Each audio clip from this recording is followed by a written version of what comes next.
नमस्कार दोस्तों, मैं अंकुर उपाध्याय स्वागत करता हूं आप सभी का एक बार फिर से अपनी नई वीडियो में। दोस्तों, तीन बड़े संकेतों के दम पर भारतीय बाजार में शानदार तेजी आते हुए दिख रही है।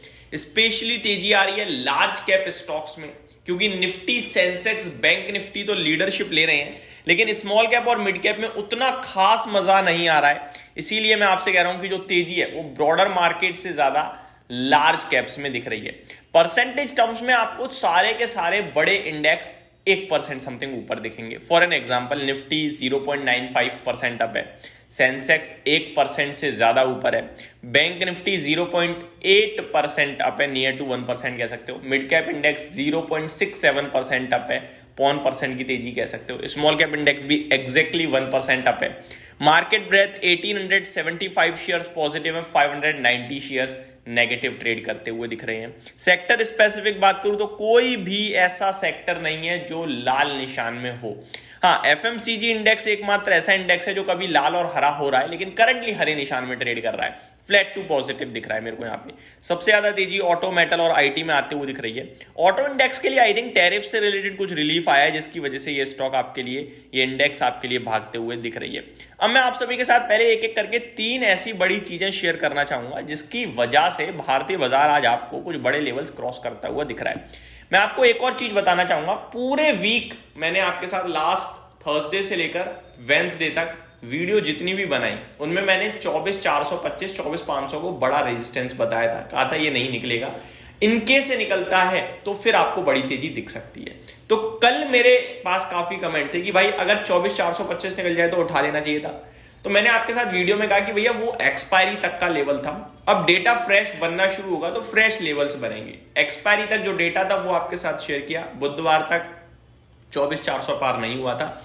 अब आज पहले ही दिन जैसे ही नया एक्सपायरी शुरू हुआ आपके लिए, वीकली सीरीज तो सेम चल रही है बट वीकली एक्सपायरी चेंज हो गई है, और शुरू होते ही पहले दिन 200 पॉइंट्स की तेजी। इसके पीछे तीन बड़े रीजन है। अब एक एक करके रीजन सुनिए। पहला और बड़ा रीजन है जीएसटी कलेक्शन। अप्रैल मंथ का जीएसटी कलेक्शन तोड़ फोड़ आया, हाईएस्ट एवर जीएसटी कलेक्शन आया भाई साहब, 2.37 लाख करोड़ का। ये इतना बड़ा है कि जो पूरा क्वार्टर निकला ना Q4 जीएसटी कलेक्शन है, वो 5 पॉइंट समथिंग लाख करोड़ का था। तो उसका आधा तो एक ही महीने में भाई साहब मार दिया, अप्रैल में। तो बहुत तगड़ा जीएसटी कलेक्शन था। ये मैंने कल आपके साथ शेयर भी किया था। अब जब सरकार इतना पैसा उठा रही है, देश में इतना खरीद बेच चल रही है, तो इकोनॉमी पे तो भरोसा बनता ही बनता है। तो पहला रीजन ये था। दूसरा रीजन अगर आप पूछें तो अमेरिका का बाजार देख लीजिए, एक बार फिर भागता हुआ दिख रहा है भाई साहब। तूफानी तेजी से भागा है अमेरिका का बाजार भी। कल मैंने जब आपके साथ चीजें शेयर करी थी तो नेस्डेक और डाउ जोन्स में बढ़िया तेजी थी, लेकिन क्लोजिंग बेसिस पे उतना मजा नहीं आया। इनका जॉब्स डेटा खराब हो गया था एक्चुअली में, बट उसको उस पर रिएक्ट नहीं कर रहा था अमेरिका का बाजार। जब मैंने वीडियो शूट करी थी, मैंने आपसे कहा जरूर था कि यार जॉब्स डेटा में तो मजा नहीं आ रहा है, बट बाजार अच्छा ट्रेड कर रहा है, सही है, अच्छी बात है, इससे ज्यादा में क्या ही चाहिए।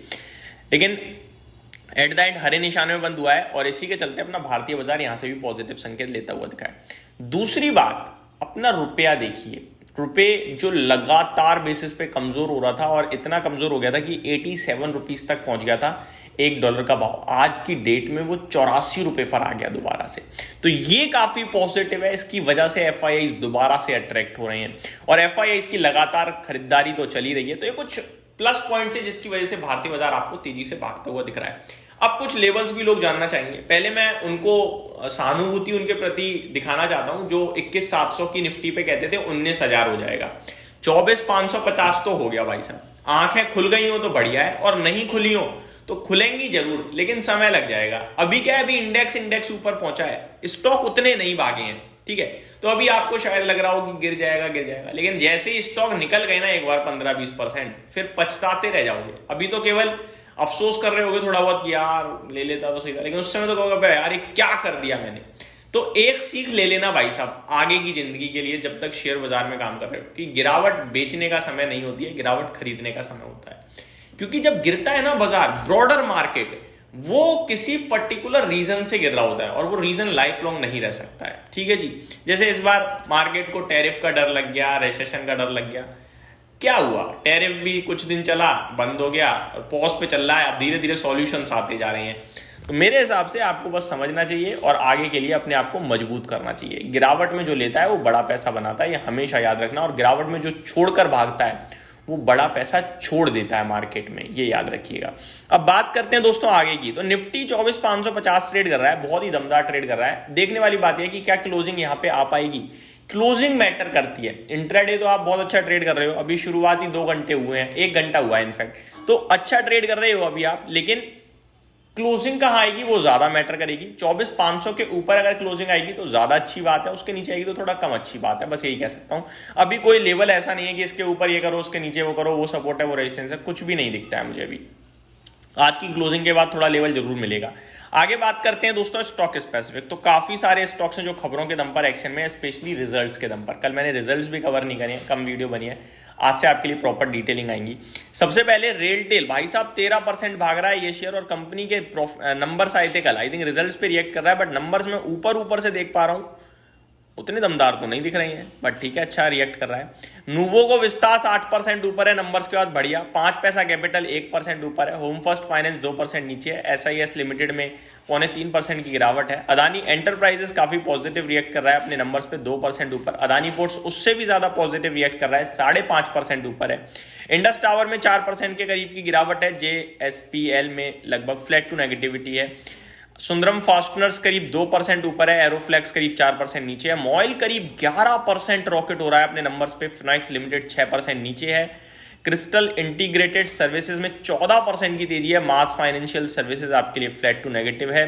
फेडरल बैंक 0.3% नीचे है। LG बालकृष्णन में 1.5% की तेजी देखने को मिल रही है। JSW इंफ्रा में करीब 2.5% की तेजी है। गोदरेज एग्रोवेट 12% क्रैश हो गया है अपने नंबर्स के दम पर। सोना BLW में भी आपको 1.5% की तेजी देखने को मिल रही है। स्किपर के स्टॉक में 6.5% की तेजी है। बंधन बैंक 0.5% नीचे है। पारस डिफेंस 0.3% नीचे है। अजंता फार्मा 0.3% नीचे है। अदानी पावर 1.5% ऊपर है। IOC KSB लिमिटेड, ये सारे स्टॉक हैं जो रिजल्ट्स पे रिएक्ट करते हुए दिख रहे हैं। टॉप गेनर्स की लिस्ट एक बार बताना चाहूंगा। रेलटेल, क्रेडिट, एक्सिस ग्रामीण, न्यूजन software, Sonata software, Jubilant, Ingrevia, ये 5 से लेकर 13% तक ऊपर दिख रहे हैं। टॉप लूजर्स में गोदरेज एग्रोवेट, फिनॉक्स limited, Data Patterns, Poly Medicure, Indus tower में 4 से 12% की गिरावट है। इटर्नल अपने नंबर के बाद 3% नीचे खुला था, लेकिन वहां से रिकवरी आई है और अभी करंटली 2.5% ऊपर है। 1250 करोड़ का टर्नओवर भी हो गया है। इसमें बड़े इन्वेस्टर बार बार वापस आ जाते हैं, जिसकी वजह से स्टॉक थोड़ा कम ही गिर पाता है। मैंने कल भी कहा था आपसे रिजल्ट्स के समय। आज नंबर आएंगे दोस्तों मैरिको के, IOB के, गोदरेज प्रॉपर्टीज के, जिंदल सॉ के, Newgen software, City Union Bank, Gravita India, RR Kabel, Sanofi consumer, Ather industries, Ami organics, Latent View Analytics, Archean chemical, V Mart retail, Sunteck realty, Dhani services, Nitco, Deep industries, Parag milk food, ये सारे स्टॉक हैं तत्व चिंतल, PNB गिल्ड्स जैसे, जो आज अपने नंबर्स पेश करते हुए दिखेंगे। तो देखने वाली बात है कि कैसे नंबर्स आते हैं। इस वीडियो को यहीं समाप्त करता हूं, मिलते हैं अगली वीडियो में और डिटेल्स के साथ। बने रहिए चैनल के साथ। Thank you so much for watching this video. Have a great day guys.